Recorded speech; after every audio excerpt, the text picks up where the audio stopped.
Oi gente, tudo bom? Aqui é o Theo Ruprecht, apresentador do podcast Ciência Suja. Se essa é a sua primeira vez por aqui, só fica o recado que esse episódio faz parte da nossa intertemporada, então ele tem um modelo meio diferente, de debate. Na nossa primeira temporada, você vai escutar episódios mais narrativos, meio como documentários em áudio mesmo, sobre diferentes episódios em que a ciência foi mal usada ou deturpada e como isso trouxe impactos negativos para a sociedade. Depois de ouvir aqui, pode ir lá maratonar a nossa primeira temporada. Essa intertemporada tem o apoio da ACT Promoção da Saúde, uma ONG que atua na promoção e defesa de políticas de saúde pública, especialmente nas áreas de controle do tabagismo e do álcool, da alimentação saudável e da atividade física.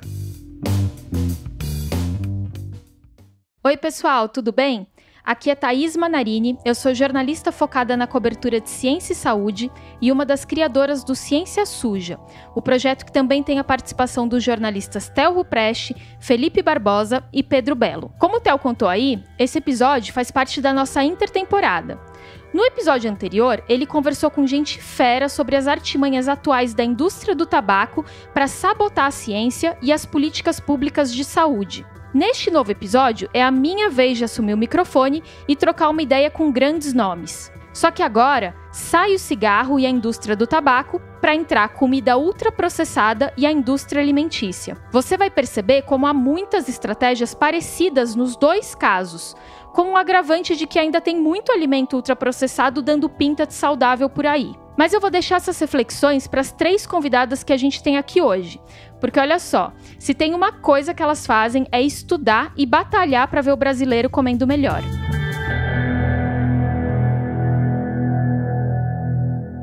Vou começar as apresentações. Eu tô com a Paula Jones, que é socióloga e mestre em estudos do desenvolvimento internacional. Ela atua no terceiro setor desde 1998, coordenando projetos voltados à promoção dos direitos humanos, equidade de gênero, preservação do meio ambiente e saúde pública. Ela faz parte do comitê gestor da Aliança pela Alimentação Adequada e Saudável. Dá um oi aí pra gente, Paula, só para todo mundo já ouvir sua voz. Oi, pessoal, tudo bom? Paula aqui. Obrigada, Thaís. Bacana. Agora eu vou apresentar para vocês a Laís Amaral. Ela é nutricionista, mestre e doutora em ciências pelo Departamento de Pediatria da Universidade Federal de São Paulo e ela fez um doutorado sanduíche na área de comportamento alimentar pela Universidade Johns Hopkins, nos Estados Unidos. Ela é do Programa de Alimentos do IDEC, que é o Instituto de Defesa do Consumidor. Laís, sua vez de dar um oi pra gente. Oi, pessoal, tudo bom? Obrigada pelo convite. E agora, nossa terceira convidada é a Luísa Antoniazzi. Ela é nutricionista e pós-doutoranda no Departamento de Medicina Preventiva da Faculdade de Medicina da USP, em parceria com o Núcleo de Pesquisas Epidemiológicas em Nutrição e Saúde, que é mais conhecido como NUPENS. Luísa, dá seu oi agora. Oi, pessoal. Prazer estar aqui com vocês do Ciência Suja. Obrigada. Bacana. Agora que as 3 foram apresentadas, né, eu vou começar aqui esse bate-papo. E antes da minha primeira pergunta, eu vou trazer um contexto para os ouvintes rapidinho, né? No final dos anos 2000, os pesquisadores do NUPENS da USP, eles categorizaram os alimentos de acordo com o grau de processamento. Essa classificação, liderada pelo professor Carlos Monteiro, que é uma sumidade na área, divide os alimentos em 4 grupos, e ela foi batizada de NOVA. Hoje, a NOVA é usada no mundo inteiro em estudos sobre alimentação. E agora eu vou pedir aqui para a Luísa, que é justamente integrante do NUPENS, né, para explicar para a gente o que caracteriza cada um desses grupos. Oi, Thaís. Então, eu vou contar um pouquinho para vocês aí as características principais de cada um desses 4 grupos que compõem a NOVA. E o primeiro grupo é o grupo dos alimentos in natura ou minimamente processados. Nesse grupo, eu vou falar primeiro dos alimentos in natura, que são aqueles que vêm diretamente da natureza, do jeito que a gente conhece eles. Então, a gente tem plantas, sementes, frutas, folhas, ou até os produtos de animais, como as carnes, os ovos e o leite. Então, esses produtos, alguns deles eles são consumidos exatamente como eles vêm da natureza. Esses são os alimentos in natura. E, por vezes, alguns desses alimentos, eles precisam passar, ou não que eles precisem, mas hoje em dia, né, no momento que a gente vive, eles acabam facilitando a nossa vida também quando passam por algum processo que é um processo industrial, mas que não vai causar nenhuma modificação na composição desses alimentos. Então, que é o caso, por exemplo, de sofrer uma limpeza, uma embalagem. A gente pode pensar aqui no exemplo, por exemplo, do grão do feijão, que vai ser seco e vai ser embalado antes de chegar na mesa do consumidor. Aí a gente vai para o grupo 2 da classificação, que são os ingredientes culinários processados. Então, como a gente, no nosso contexto ideal, teria uma alimentação principalmente baseada nos alimentos que eu acabei de falar, que são os do grupo 1, são os in natura e os minimamente processados. E muitos deles, eles vão se tornar mais atrativos, ou às vezes até alguns precisam obrigatoriamente, como é o caso do feijão, do arroz, passar por um processo culinário antes que a gente consuma eles. Então, nesse preparo, entra o grupo 2, que são aqueles ingredientes que eles são, em geral, extraídos ou de alimentos que são do grupo 1, como é o caso de algumas gorduras, né? Se eu pensar um óleo que foi extraído da soja, um óleo que foi extraído do milho, passou a ser um ingrediente, essa forma de gordura. Ou a manteiga, que veio do leite. Ou, no caso, o açúcar, que foi extraído da cana ou extraído de uma beterraba. E a gente tem ainda o exemplo do sal, que é um ingrediente culinário que é extraído direto da natureza, né? Então, como o sal marinho, então extraído diretamente da natureza e não de um alimento in natura, como é o caso da origem aí dos óleos e dos açúcares. E o ideal é que eles sejam utilizados, então, com moderação para compor refeições baseadas nos alimentos in natura e minimamente processados. Então, falamos do grupo 2. Quando a gente vai para o grupo 3 da nova, a gente está falando dos alimentos processados. Então, que é uma categoria de produtos que é composta por alimentos lá do grupo 1, os in natura ou minimamente processados, mas que foram modificados por processamentos industriais que aí alteram a composição, porque eles somam ingredientes que são os do grupo 2 nesses alimentos. Isso pode ser feito pela indústria e também pode ser feito de forma caseira, porque o que compõe aí esses alimentos processados, né, do grupo 3, são, por exemplo, geleias, compotas, conservas. Então, são tipos de processamento que hoje em dia a gente, em geral, acaba comprando já feito pela indústria, mas que poderia ser perfeitamente feito nas nossas próprias casas. E quando a gente chega no grupo 4, que é o grupo dos alimentos e bebidas ultraprocessadas, por mais que tenha esse nome, né, alimentos e bebidas ultraprocessadas, a gente sabe que, na verdade, a gente está falando de uma formulação de substâncias que vem aí de um fracionamento de vários outros alimentos inicialmente, mas que foram fracionados ali, viraram algumas formas de ingredientes industriais e que acabam virando ali isolados, concentrados e que todos ali reconstituídos com uma ajuda industrial. Aí a gente está falando de um papel da indústria que não é replicado nas nossas próprias casas, né? Então, realmente, uma formulação industrial vai fazer com que esses alimentos eles tentem copiar características do grupo 1, né? Só que a gente sabe que essa composição ela é totalmente diferente, ela vai se utilizar de componentes como corantes, aditivos, que são realmente aditivos cosméticos, né? Que a gente fala porque eles estão tentando o quê? Tirar a característica real daquele alimento, que foi montado ali, né, com um monte de concentrados, isolados, vários compostos industriais, tentando simular com que aquilo ali tenha características do grupo 1. E acaba utilizando de muitos artifícios para tentar levar o consumidor a acreditar nisso, né? Então, muitas vezes a gente vai ver no rótulo de um ultraprocessado alegações do tipo sabor morango, porque ele utilizou vários desses artifícios para fazer com que ali se chegasse em algo daquele sabor, né? E os ultraprocessados, eles acabam tendo outras características, né? Que é o fato deles serem super convenientes, assim, no sentido de serem muito rápidos, né? Então a gente vai ter ultraprocessados de várias categorias, né? Desde bebidas, snacks, assim, para lanches, teoricamente, né? Rápidos, e os próprios substitutos de refeições, assim, né? O que a gente chamaria de um substituto de uma refeição completa. Então, eu fui dando aí alguns exemplos de outros grupos, e nos ultraprocessados entrariam tanto refrigerantes, biscoitos, lasanhas congeladas, pizzas congeladas, hambúrgueres. Perfeito. Agora eu queria passar a bola para a Laís, porque eu quero saber o seguinte: para quem ficou aí com vontade, né, depois que ouviu todas essas guloseimas do grupo dos ultraprocessados, conta pra gente qual que é o problema desse grupo especificamente para a saúde, né? O que as pesquisas dizem pra gente hoje? Bom, por conta das características, né, que a Luísa já explicou bastante aqui pra gente, em relação, inclusive, à composição nutricional dos ultraprocessados, que são ricos em açúcares, gorduras, sódio, e além disso tem a presença de aditivos alimentares como corantes, aromatizantes e outros tantos aí, que são componentes químicos, né, colocados aí para mimetizar, né, um alimento de verdade. Então, né, como se a gente estivesse consumindo de fato um alimento, mas a gente sabe que aquilo ali é uma junção de diversos ingredientes que não formam um alimento de fato, né, ele é uma formulação.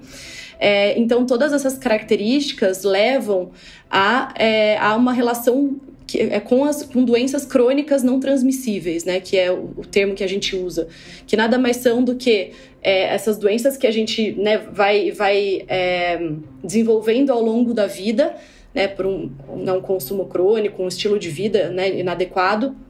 E no caso dessas doenças, são relacionadas, né, ao consumo desses alimentos. Então, por exemplo, o próprio diabetes, o excesso de peso, né, que pode culminar aí na obesidade, pressão alta, doenças do coração, né, que são as doenças cardiovasculares, alguns tipos de câncer também são relacionados a esse consumo. Então, a gente tem toda essa gama aí de doenças relacionadas a esse consumo inadequado, né, de produtos ultraprocessados, mas as consequências não param na saúde. Eles são produtos que são altamente publicizados. Então, quando a gente vai pensar numa publicidade, a gente não vai pensar numa publicidade de um legume, de uma fruta. Normalmente, os alimentos que são publicizados são os alimentos ultraprocessados, são os alimentos embalados de maneira geral.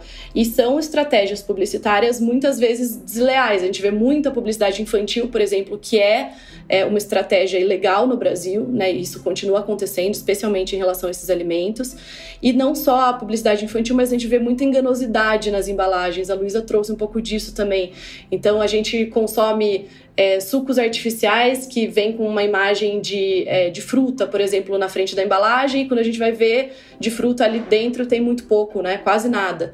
Então tem toda essa questão de enganosidade em relação à publicidade. E aí tem uma outra questão para somar aí a saúde, essa questão publicitária, que é a questão do meio ambiente, né? Então esses produtos, eles são baseados nas commodities de maneira geral. Então a gente vê, né, que a base desses produtos vai ser o milho, a soja, o açúcar, né, que vem da cana. Então esse tipo de commodity, o que vai acontecer em relação ao meio ambiente? Essa produção, ela é dependente de monoculturas, né, grandes monoculturas desse tipo de alimento. E essas monoculturas utilizam muita água, né? Elas utilizam também agrotóxicos, elas também são relacionadas a longos percursos, né? Então, sair da onde está a plantação das monoculturas até chegar no consumidor são longos percursos que precisam ser percorridos aí, pelos caminhões, né? Todos os meios de transporte. E além disso, tem toda a questão também relacionada ao meio ambiente de embalagens. Então a gente tem consumo de plástico muito alto, não só o plástico que faz a embalagem, mas muitas vezes o plástico que vai passar para o alimento também, né? Então tem toda essa questão de meio ambiente de maneira geral, e isso culmina aí no tipo de sistema alimentar que não é o mais adequado, né? Então a gente acaba prejudicando as culturas mais tradicionais, as culturas alimentares mais tradicionais, a gente acaba substituindo o consumo de alimentos in natura minimamente processados e preparações culinárias de maneira geral por alimentos ultraprocessados. Então, um exemplo aqui para a gente pensar: se eu consumo no meu jantar hoje um macarrão instantâneo, né, que é Eu ponho ali, em alguns minutos está pronto. Para além de toda a questão de saúde e meio ambiente que eu falei aí, eu vou estar deixando de consumir o quê? Ou um espaguete que eu faria aqui em casa, ou um prato de arroz, feijão, salada e algum tipo de carne, por exemplo. Legal. Eu queria focar aqui em um grupo especificamente, né? Que é o dos refrigerantes. E até conversar com a Paula sobre isso, porque uma das campanhas da Aliança pela Alimentação Adequada e Saudável é justamente pelo aumento da tributação em cima das bebidas açucaradas. E aí a gente tem os refrigerantes como grandes representantes dessa turma aí, né? E a ideia é que quando você sobe o preço, o consumo caia, né? Assim como aconteceu com o cigarro há alguns anos. E essa medida é defendida pela Organização Mundial da Saúde e mais de 73 países já implementaram. Só que no Brasil a gente tem uma situação um pouco peculiar, né, e bastante distante dessa discussão. Então, Paulo, eu queria que você falasse aqui pra gente, né, se é verdade que aqui as indústrias de bebidas açucaradas têm até incentivos fiscais, né, e quais as implicações disso para a saúde do consumidor lá na ponta. Oi, pessoal. Bom, obrigada, Thaís, pela pergunta. Infelizmente é verdade, sim, né? Eu queria até começar falando um pouquinho de que você falou, né? Teve um episódio recente aí sobre as táticas da indústria do tabaco. Eu diria que pode ter mudado o produto, mas as táticas são idênticas, tá? Eu acho que elas são mais do que similares, né? Quando a gente olha a questão da publicidade, a questão de você ficar negando os impactos na saúde daquele produto enquanto for possível, né? Até que chega um momento que não dá mais para ir contra, aí você passa a assumir, aí você coloca no mercado os chamados produtos light, né? Isso a gente viu acontecendo com o cigarro. Eu diria que hoje a gente pode fazer uma analogia muito grande entre isso e os refrigerantes light, por exemplo.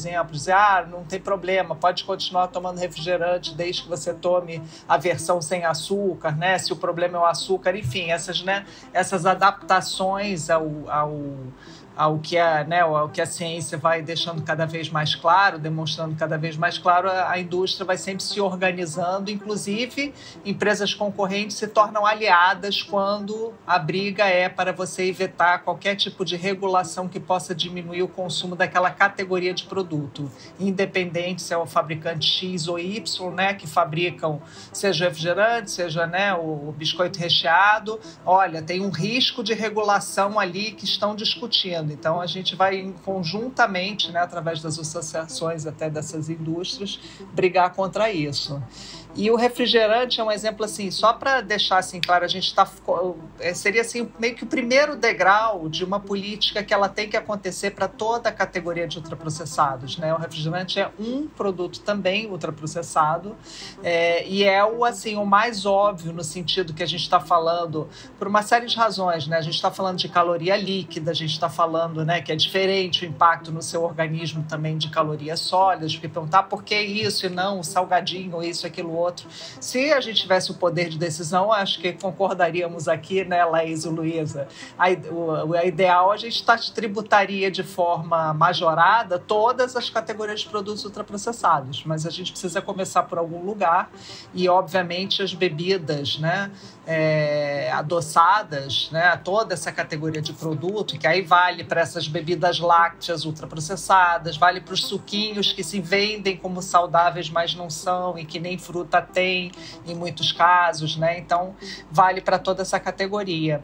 E no Brasil, lamentavelmente, a gente tem uma situação que a gente ainda subsidia a produção, né, das maiores fabricantes de refrigerantes, porque elas estão sediadas na Zona Franca de Manaus e através de uma série, né, de um conjunto aí de políticas que permite que isso aconteça e, obviamente, elas fazem um lobby muito, muito andar de cima, né, para evitar que se acabe com essa situação. Então, isso é uma coisa que vem desde os anos 90. Eu diria que, né, na ala da saúde demoramos até para nos dar conta do que estava acontecendo. Foi quando começou toda essa movimentação global no sentido de você aumentar o tributo dessa categoria de produtos, entendendo que é muito importante para você começar a mudar padrões alimentares, né, fazendo essa pequena alteração, mas ela está ligada também, né, a um padrão alimentar. E aí descobrimos essa situação, né? Que já acontece há muitas décadas aqui no Brasil.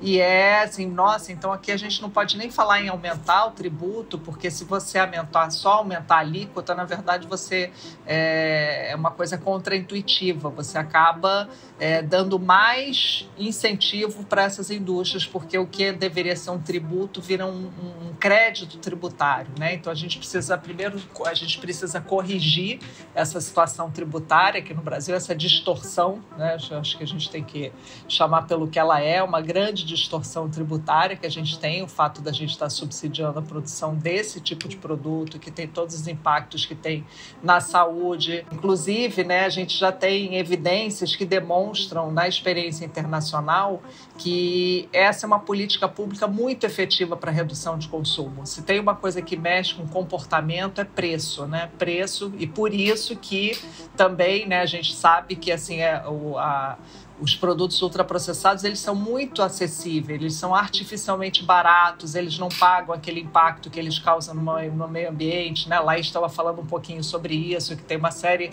de impactos pela própria natureza da cadeia, né? Das embalagens, da cadeia produtiva, de todo o excesso de embalagem que eles usam.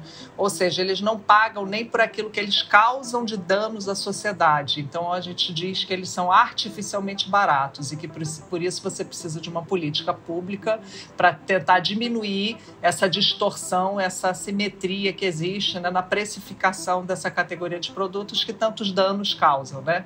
Claro que a indústria alega que tem a questão da praticidade, etc. e tal, aí a gente pergunta, praticidade a que preço, né? Ao custo da nossa saúde, ao custo da saúde, né, do planeta, né, ao custo das nossas águas, né, que você vê um dos maiores poluentes do mar hoje são os plásticos, né? E você olha, as principais indústrias poluidoras de plástico no mundo são indústrias de alimentos ultraprocessados e indústrias de refrigerantes, né? Se você olhar pela lista dos maiores poluentes. Então é toda uma cadeia aí que está muito equivocada, né? E que a gente pode mudar isso através de políticas que afetem o preço, que para o consumidor final aquele produto vai estar menos acessível, e isso é muito bom. Quanto menos acessível, menos pessoas vão consumir, né? E ao mesmo tempo você tenta corrigir um pouco dessas distorções que a gente está falando aqui, né?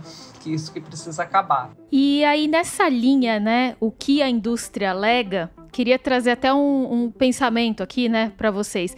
Porque fora aqui do podcast, eu sempre cobri a área de alimentação aí de pertinho, né? E uma coisa que eu fui percebendo é que a gente tem uma situação peculiar em relação aos estudos nessa área, né? Então, vamos continuar aí um pouquinho com o caso do refrigerante, né? Então, como é muito difícil fazer uma pesquisa controlada, então que seria basicamente você ter 2 grupos comendo e fazendo tudo igual, e a única diferença entre eles seria o consumo de refrigerante, o que a gente mais vê nessa área de alimentação são pesquisas observacionais. E aí, com elas, a gente tem um resultado que é chamado de associação. Então, assim, entre quem tomava refrigerante X vezes na semana, o risco de diabetes era X vezes maior. Só que aí, esse tipo de pesquisa tem algumas fragilidades, né? Porque você não controla tudo realmente, podem ter outras influências, como o fato da pessoa ser sedentária ou comer outras coisas. E eu percebo que a indústria ela se apoia muito nisso, né, para defender que o seu produto não faz tão mal assim. Então, assim, o problema é o estilo de vida do consumidor, é ele que não faz exercício. Se ele caminhasse 40 minutos todo dia, não teria problema tomar o seu refrigerante, né? Então, eu queria saber de vocês, primeiro, se a estratégia é por aí mesmo, né? Se vocês percebem essa estratégia da indústria.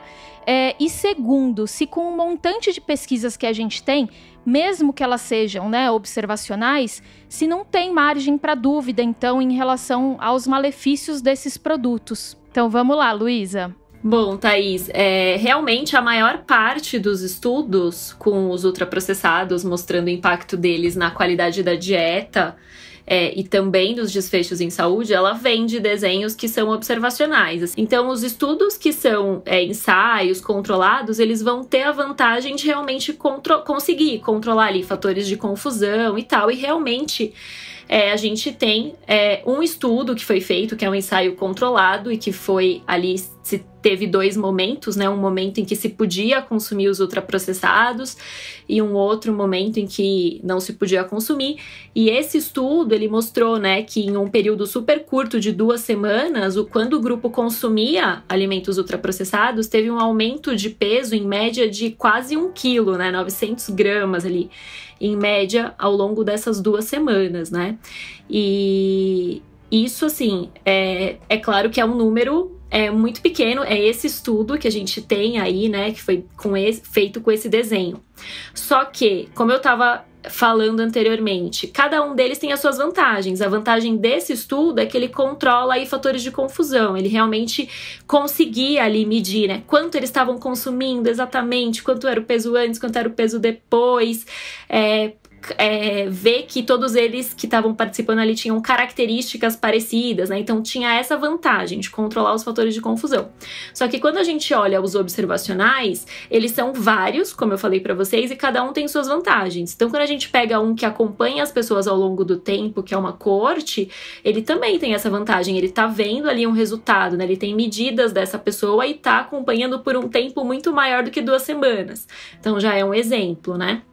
Quando a gente vai para aqueles que usam as pesquisas populacionais dos países, é uma outra vantagem, que é assim, copiar, que é ter o dado da vida real. O que a gente quer é um resultado de vida real, né? Então, assim, todos eles têm suas vantagens e desvantagens, né? Só para explicar aqui que muitas vezes isso vem num argumento que já dá aquela primeira impressão, então são estudos todos de pior qualidade, e não é 100% assim, né? Tem os prós e contras de todos, e o que eu diria é que, assim, a gente tem uma coisa muito a favor desses resultados, que eles são muitos, né? Eles são dezenas em várias populações diferentes, então em vários cenários diferentes, cada país aí vai ter... claro que ultraprocessado é sempre ultraprocessado, mas tem país que vai ter, né, um maior consumo de determinados tipos, e a gente vê os resultados dos efeitos em saúde se replicando. Então eu acho que é algo que pesa bastante em favor das evidências que a gente tem do jeito que elas são. Eu acho que mais um argumento interessante também de trazer é a questão das revisões sistemáticas. A gente inclusive nos últimos anos a gente teve um boom aí de publicações de revisões sistemáticas, que é basicamente uma avaliação bastante detalhada, né, de todos os estudos que já foram publicados sobre um determinado tema. Então, por exemplo, né, no nosso caso aqui, seria a questão dos desfechos de saúde e o consumo de ultraprocessados, por exemplo. Então, aqueles estudos que foram publicados em revistas científicas no mundo inteiro, eles são avaliados de uma maneira bastante detalhada, né? Eles são compilados, avaliados de uma maneira detalhada do ponto de vista da qualidade desses estudos e também dos resultados que eles atingiram, né? Então, esse tipo de estudo, né? A revisão sistemática, ela é interessante para dar um norte, mais ou menos, para a gente sobre um determinado assunto, né, da maneira que ele está sendo estudado cientificamente ali. E o que a gente tem como resultado dessas revisões sistemáticas, que, como eu disse, são bastante recentes? Elas todas trazem, de uma maneira bastante clara, a relação entre o risco de desenvolvimento de doenças crônicas aí diversas, como eu já disse anteriormente, diabetes, doenças do coração e outras doenças, em relação ao consumo de ultraprocessados. Então, eu acho que isso aí é mais uma pecinha importante, né, no conjunto de evidências que a gente já tem em relação ao consumo desse tipo de produto. E eu acho que uma outra questão interessante da gente sempre ficar de olho, já que a gente está falando de ciência aqui, é a questão dos conflitos de interesse, né? Então, toda vez que a gente vai olhar para um estudo científico ou ler uma matéria, né, que saiu num jornal, numa revista, num site, que fale sobre um estudo científico, a gente tem que prestar atenção no financiamento que aquele estudo recebeu, quem são os autores que desenvolveram aquele estudo, né? Então, a gente também tem, muitas vezes, ciência, estudos científicos publicados que são financiados pela própria indústria de alimentos, não só pela indústria de alimentos, pela farmacêutica, de tabaco e outras, mas no nosso caso aqui, a indústria de alimentos financia muita pesquisa, né? Então, e a gente sabe que os resultados, obviamente, vão ser, né, esse financiamento vai interferir nos resultados.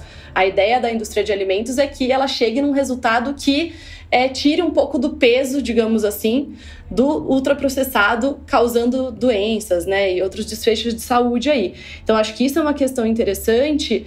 E a indústria, acho que a Thaís trouxe um pouquinho aí na pergunta, né? A indústria sempre vai jogar, né, a culpa na questão multifatorial da obesidade, das doenças crônicas. Comentando essa questão, né, sobre a indústria de alimentos, alegar que não tem pesquisa suficiente, que a gente precisa saber mais, que não é bem assim, ou que basta você reformular. Isso eu sintetizaria isso tudo em uma palavra. Isso é diversionismo para ganhar tempo. Isso não são argumentos baseados no que a ciência sabe hoje. O que a gente sabe hoje pela evidência científica existente é inequívoco. Alimentos ultraprocessados, quanto maior o percentual de alimento ultraprocessado consumido, pior o desfecho em saúde. Isso é fato, né? Isso é fato. Eles vão negar isso. Eu fiz a comparação já com relação à indústria do tabaco. Eles negaram durante décadas e mais décadas em relação aos malefícios. Financiavam pesquisas sobre outros assuntos para dizer que não, na verdade, não é o cigarro, é aquele chá que foi queimado e não sei o quê. É o alcatrão do churrasco que você come. Enfim, você ouvia coisas absurdas e não é diferente o que está acontecendo agora, né?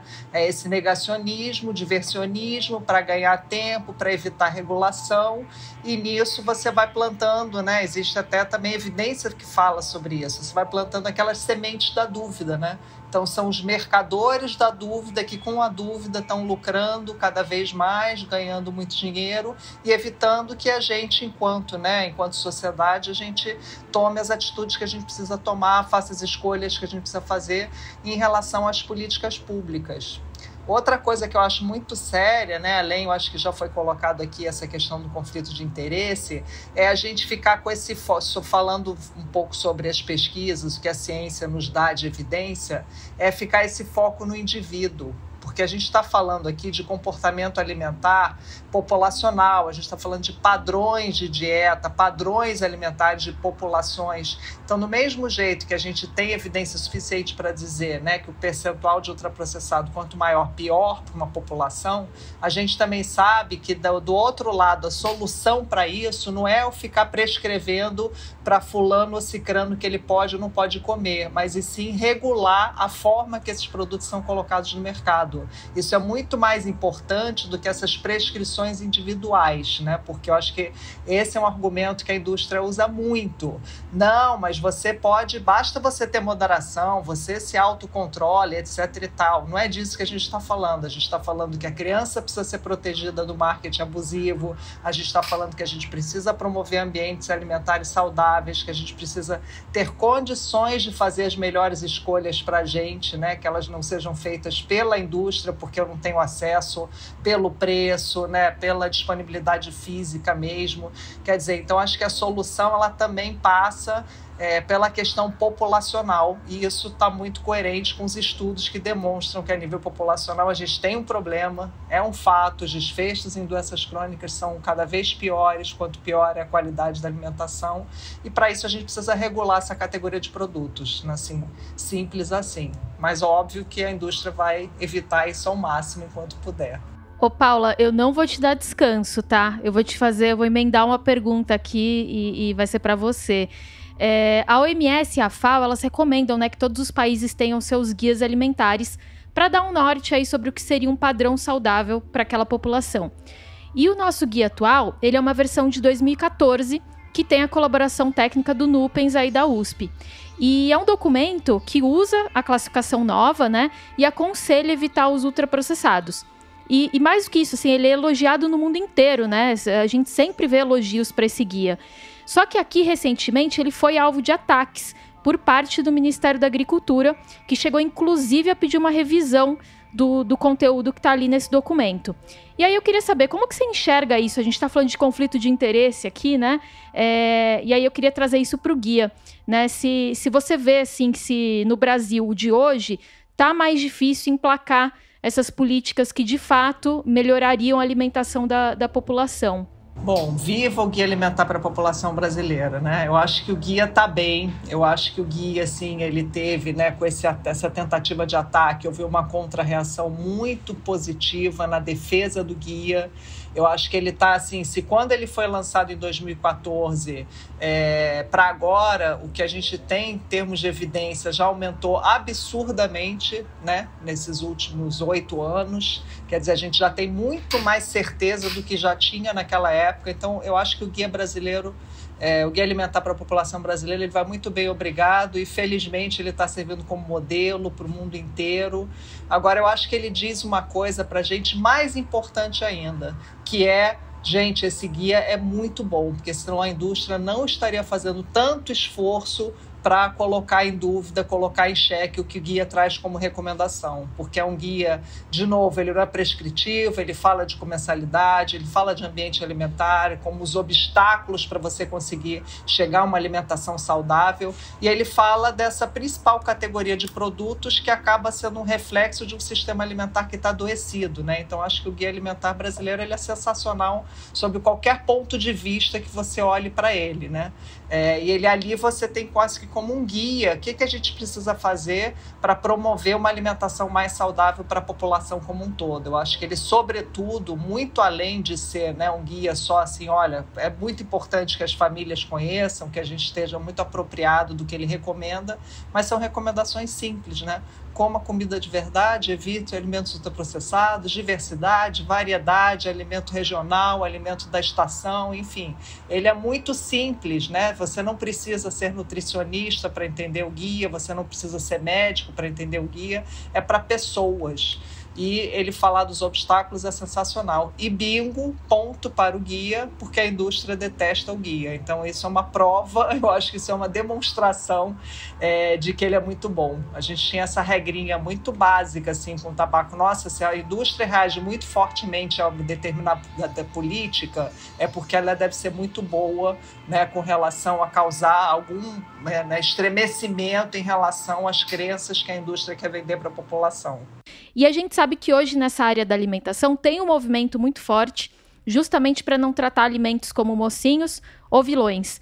Aí eu queria saber, né, Laís, qual que é o meio termo aqui nessa discussão, então? Como que você enxerga esse debate? Bom, Thaís, eu acho que a gente volta lá para o início, para a primeira pergunta que você fez e que a Luísa respondeu, né? Quais são os grupos da Nova? E depois que eu respondi quais são, por que os ultraprocessados devem ser evitados, e, né, todas as questões de prejuízo para a saúde, prejuízo para o meio ambiente, eu acho que o que a gente tem em mente é que sim, existe um grupo de alimentos, que é o grupo dos ultraprocessados, que a recomendação é que não consuma, né? Evite. Isso é uma recomendação oficial aí do Ministério da Saúde, que não é só no Brasil, isso acontece em vários países do mundo, aí, inclusive influenciados também pelo nosso Guia Alimentar, como já foi falado aqui, diversos outros países estão seguindo a classificação nova. Eu acho que essa recomendação é importante de se ter em mente, né? Existe esse grupo. E quando a gente fala em alimento ultraprocessado, eu não estou falando da bala que você consumiu esperando a consulta do médico X. Ou o biscoito recheado que você abriu no carro e comeu um. A questão não é essa. Quando a gente fala de consumo de alimento ultraprocessado, normalmente ele vem junto com um padrão de consumo de alimentos ultraprocessados. Ou seja, normalmente quem consome alimentos ultraprocessados tem um padrão alimentar que é baseado nesse tipo de alimento, nesse grupo de alimentos. E aí é que está o problema, né? Então eu acho que a principal questão é a recomendação de se evitar o alimento ultraprocessado e que a base da sua alimentação seja alimentos in natura, minimamente processados, e as preparações culinárias que são feitas com base nesse grupo de alimentos e com os ingredientes culinários processados utilizados com moderação. Eu acho que é a regra de ouro, inclusive, que está no Guia Alimentar. E eu acho que vai para além dessa discussão de mocinho e vilão, né? Eu acho que as recomendações são bastante claras em relação ao consumo alimentar. E a Paula trouxe aqui, né, a questão da facilidade de leitura do guia. Então, o guia é muito claro, é muito fácil de entender, né, esse tipo de recomendação. E tem todo o embasamento científico necessário para que, sim, a gente siga e saiba que né, que de fato é dessa maneira que a alimentação deve acontecer, né? Então, acho que a gente pensando no padrão alimentar, a gente chega a essa conclusão. Queria fazer um comentário, né, sobre essa questão do, né, mocinhos e vilões em relação aos ultraprocessados, né, fazendo coro, né? O Gui é claro em dizer evite, mas não significa que você nunca mais vá comer um brigadeiro, ou vá numa festa de criança, ou enfim. Eu acho que assim, eu acho que propositalmente eles tentam fazer como se fosse tudo uma coisa só, né? O mais importante é você pensar não, porque o problema não é isso, o problema não é o alimento, o problema aí de novo, né? O problema é o tempo de tela, o problema é a falta de atividade física, o problema é que a pessoa não se cuida. Não, são todos esses problemas ao mesmo tempo, tudo aqui agora, mas a questão do ultraprocessado é que ele simboliza uma mudança de padrão de vida, né? Então a gente está falando, porque o que a gente precisa fazer no caso da alimentação, que o Guia traz, é proteger o nosso consumo ainda de arroz e feijão, que a gente está perdendo, né? A gente não pode chegar nos níveis dos Estados Unidos ou do México. A gente já sabe o que vai acontecer quando você chega no padrão de consumo de ultraprocessados a nível populacional, que eles já chegaram lá, né? Então você tem notícias que as gerações de agora vão viver menos do que a geração dos seus pais por conta dessa má qualidade da alimentação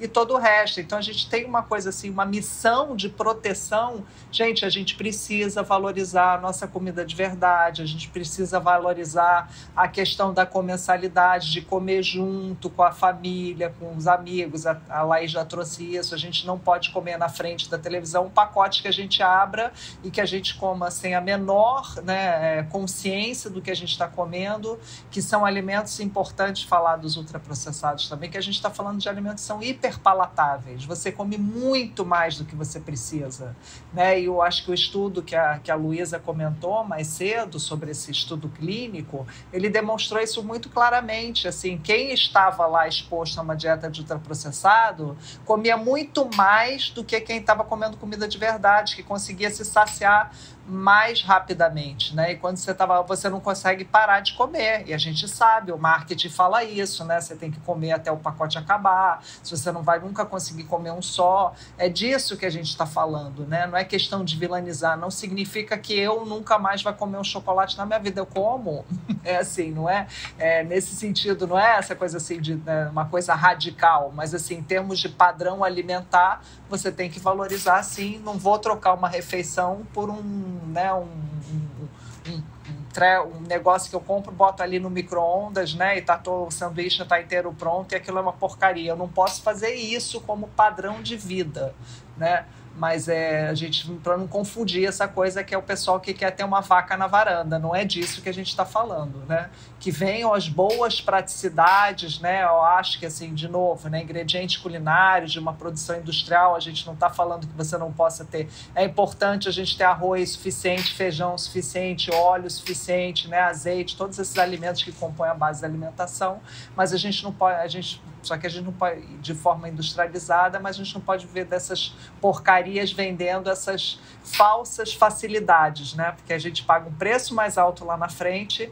E eu acho que é uma dessas frases clássicas também, né? Que a pessoa, eu não tenho tempo para cozinhar, mas ela passa 1 hora assistindo um programa na TV de culinária. Ela podia gastar 20 minutos na cozinha cozinhando uma refeição para ela mais saudável. Então é uma questão de padrão de vida que a gente precisa estar consciente dele, estar atento para ele, né? É isso que eu acho que esse debate traz muito isso. Melhorias podem ser feitas pela indústria?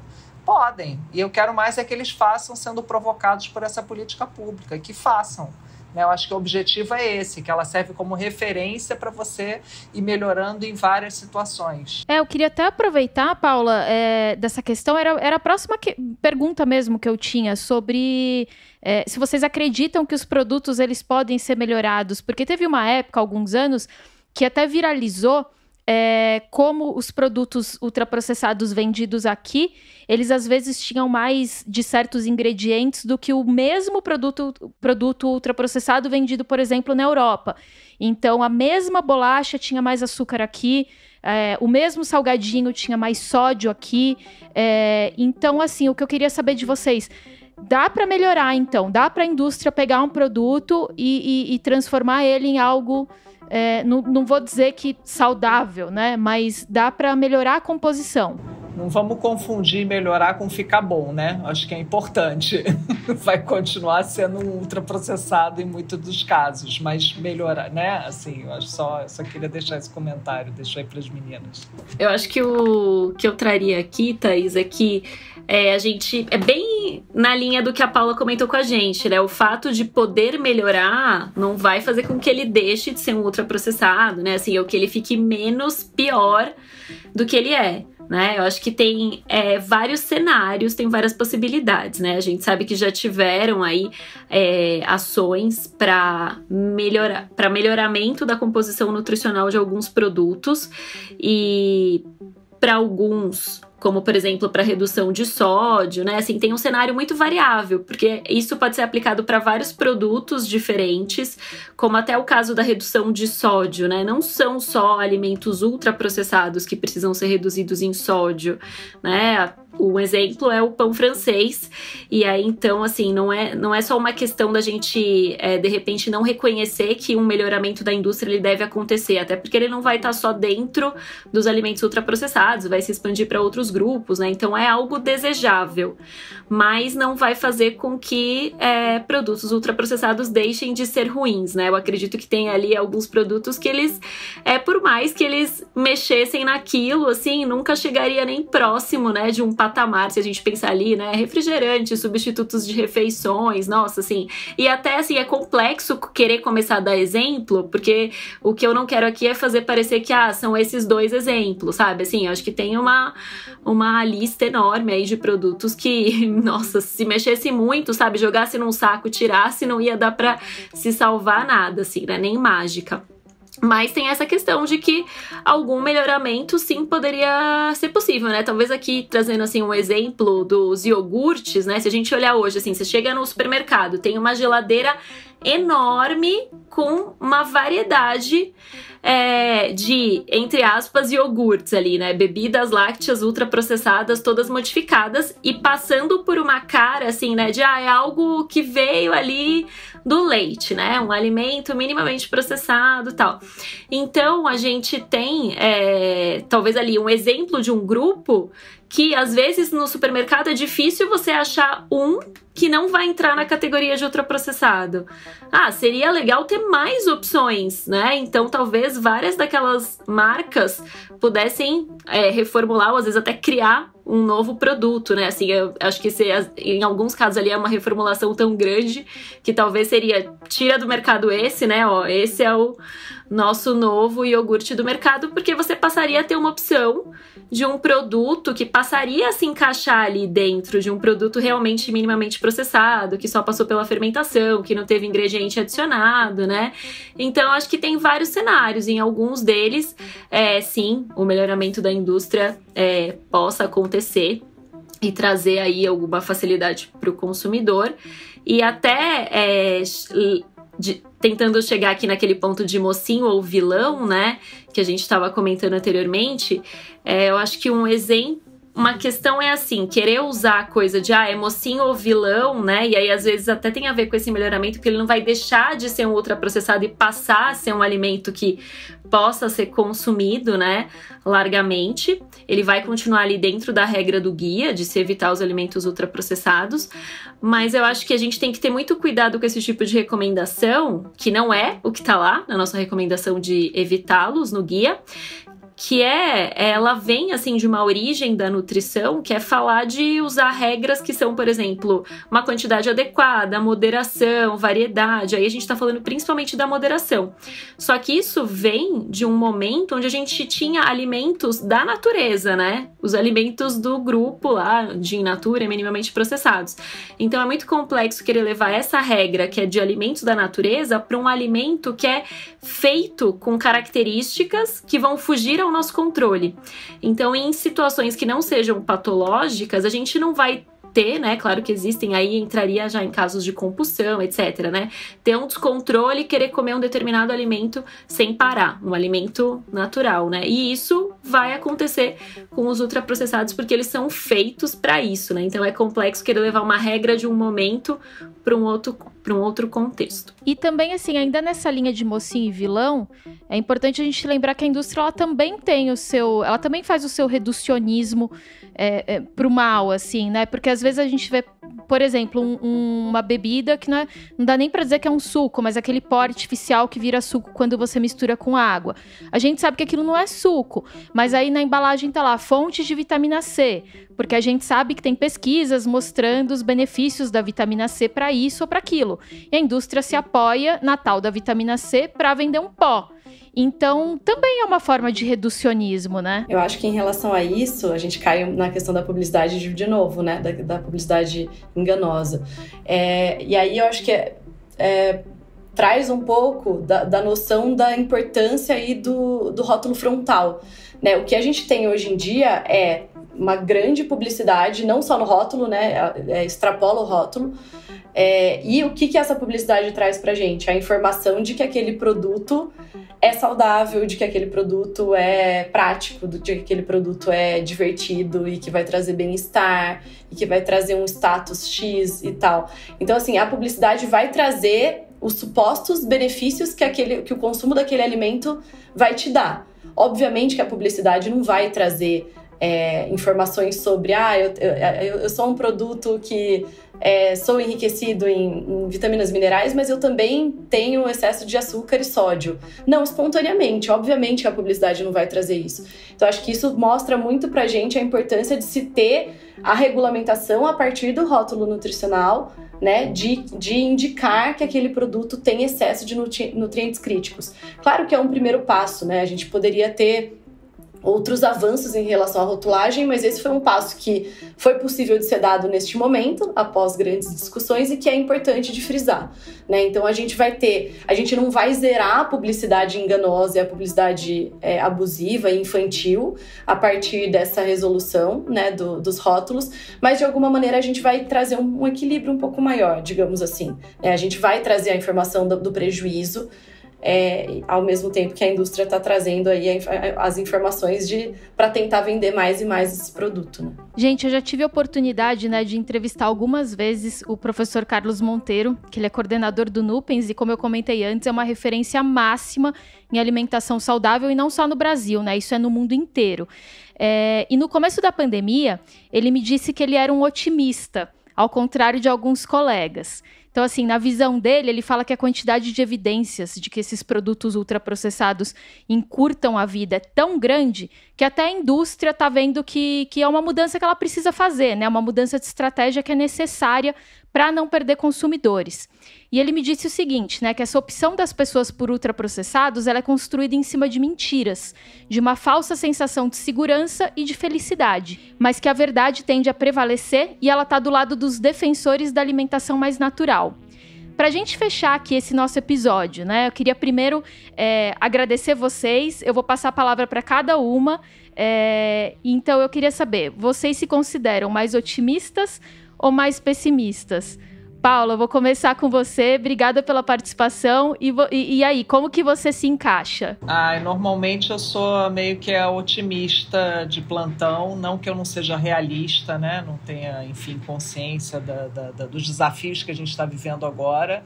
Mas eu acho que o papel, assim, enquanto sociedade civil, principalmente uma organização aí que faz um trabalho de advocacy, a gente não tem como abrir mão do otimismo no sentido de que eu acho que a gente tem uma coisa que o dinheiro não compra, né? Primeiro que a gente trabalha com base nas evidências, né? Nas evidências científicas, e que isso eu acho que isso traz uma força que ela é muito maior do que a força necessariamente só do poder de mercado, do poder econômico de determinados setores.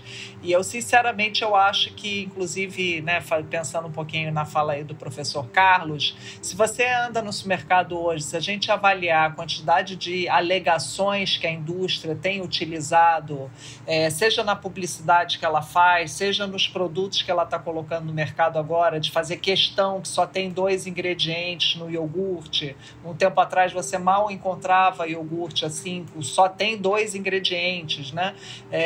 Eu acho que isso demonstra, sim, que em termos de de compreensão das pessoas do que é uma comida saudável, eu acho que a gente está ganhando sim. Eu acho que a gente ainda tem muitos passos para dar, ganhando assim no sentido dessa conscientização, né? A própria existência do nosso guia, a própria quebra do paradigma da pirâmide alimentar, para a gente ter um outro olhar do que é uma alimentação saudável a partir da classificação nova. Quer dizer, eu acho que são avanços muito significativos que eles chegaram para ficar mesmo, né? Então, eu sou otimista.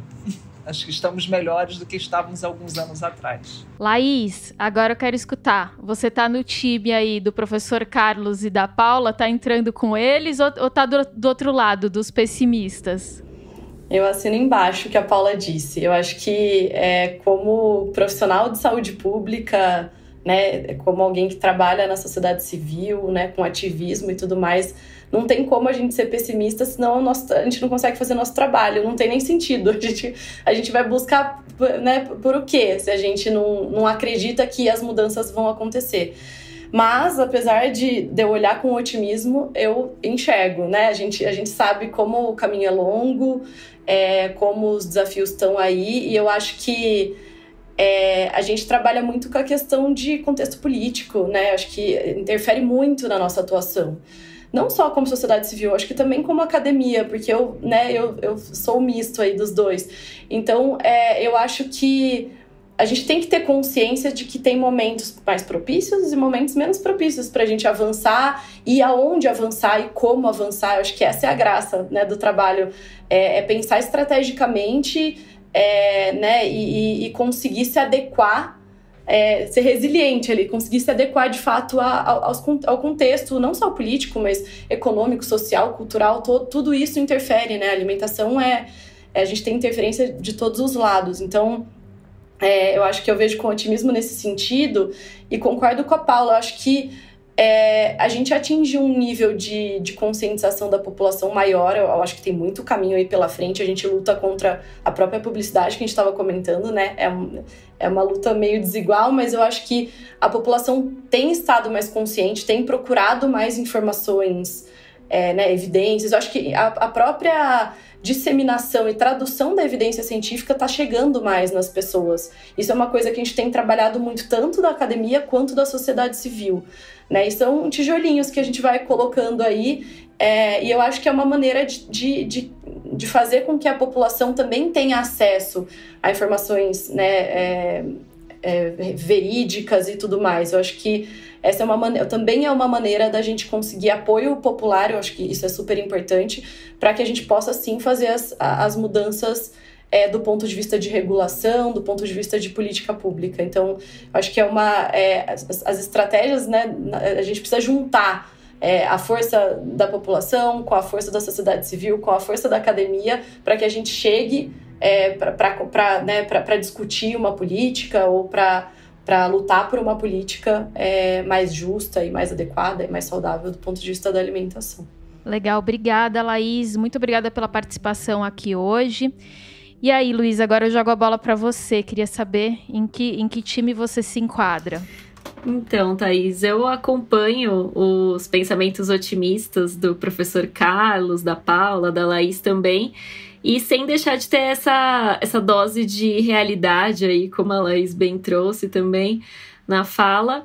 Então, eu acho que assim, o otimismo, ele vem muito da gente conseguir reconhecer o que tem acontecido aí nos últimos anos e que a gente sabe que o caminho é longo, assim, não são mudanças de curto prazo, né? Eu acho que o guia, que a gente falou bastante aqui no episódio, é um marco muito importante, né? A própria classificação nova, o guia, o fato de tudo que foi acontecendo aí nos outros países a partir disso.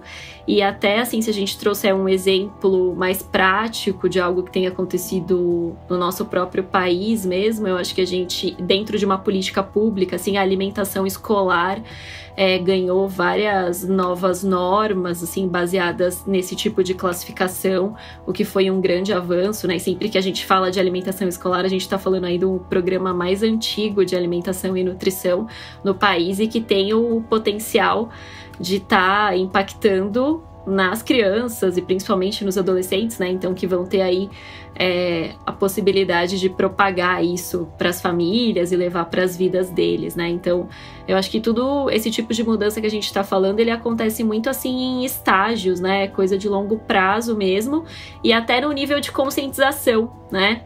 Eu acho que até nós aqui, assim, dentro das nossas próprias realidades, a gente reconhece aí os momentos onde lá atrás o refrigerante aparecia nas famílias e ninguém nem reconhecia o quanto aquilo era ruim. Talvez hoje, se ele apareça, em muitas realidades já se sabe tudo que ele faz, né? Então, assim, são níveis de conscientização, né? E que vão chegando aí nas nossas práticas. Então, eu acho que a gente está, assim, evoluindo com um longo caminho ainda para percorrer, mas mantendo otimismo. Legal, Luísa, obrigada. Gente, como eu não sou tonta, eu vou me colocar no time dos craques, que é o do otimismo. Até porque eu acho que é nele mesmo que a gente tem que ficar quando tem esperança de que as coisas mudem. Mas como as nossas convidadas pontuaram muito bem, tem que manter o pé no chão, até porque assim a gente permanece vigilante e não deixa a boiada passar.